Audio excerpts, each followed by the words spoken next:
So this is a simple plastic container that I've cut, and this is my bigger mold.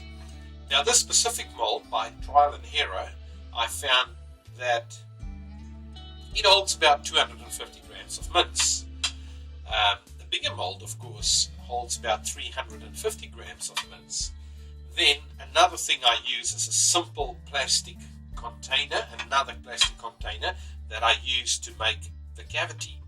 Now I did own a stuffed burger maker before, but it broke, and the plastic I recycled with a stainless steel bolt that I used to make the cavity into my 250 gram mold. This is exactly a kilogram of mince. Now luckily I buy this from Countdown.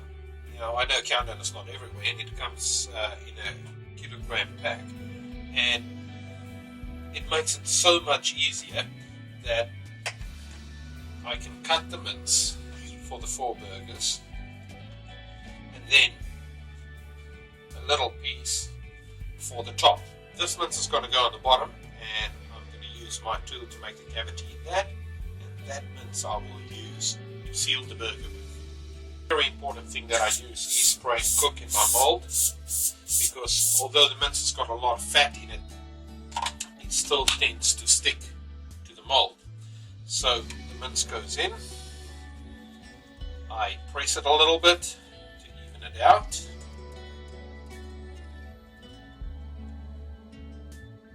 I then use my mold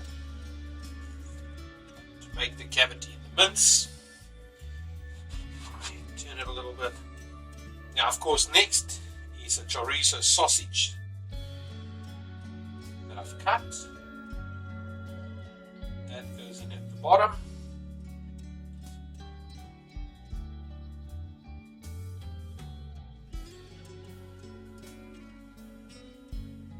About 7 pieces.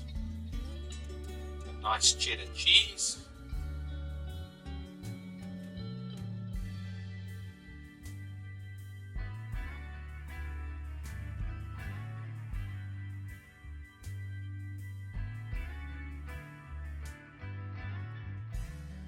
And then of course I love some heat in the burgers, so I do use jalapenos,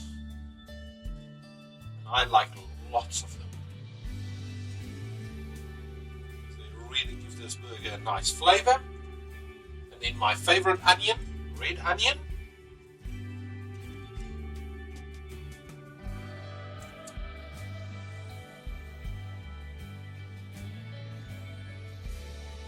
There you have it.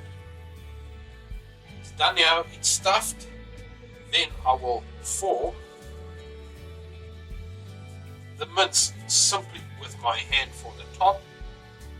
Put that on. How simple is that? Turn that around. Perfect. Just perfect. Put that out. The next step is important. Just those sides, I pinch them to seal the burger quite well. Push that back, turn it around, turn it a little bit.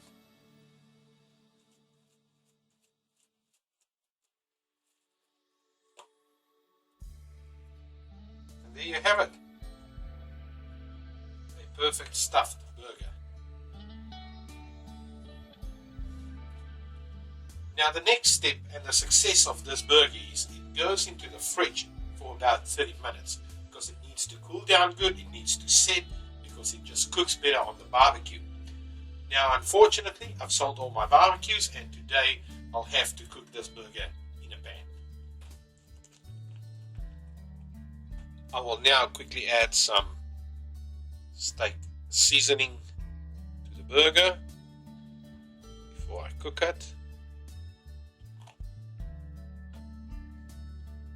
You can see it's nice and firm because it's been in the fridge for 30 minutes. A little bit of more spices. Now I did use a little bit of spray and cook, although it's a non-stick pan, just to help. So on goes the burger. My plate is set to medium high, not too hot, because I need to cook this burger 6 minutes per side.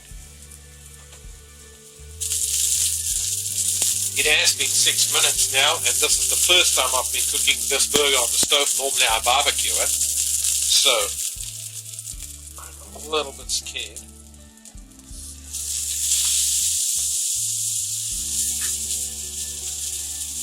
Not too bad. Not too bad at all.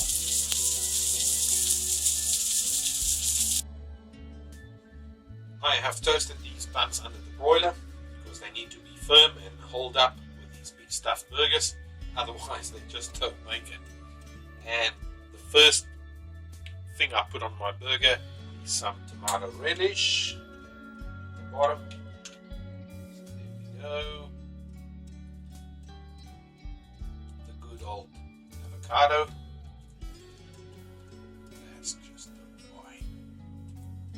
A pinch of black pepper. I like a little bit more. I did cook the burger with the lid closed, so I think that's another secret. The lid should be closed.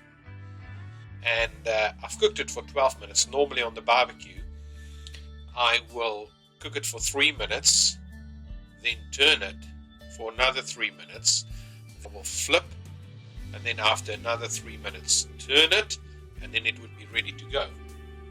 Now the last thing I put on is some garlic mayonnaise to top the burger off. And there you have it, the perfect stuffed burger. So let's see how this came out.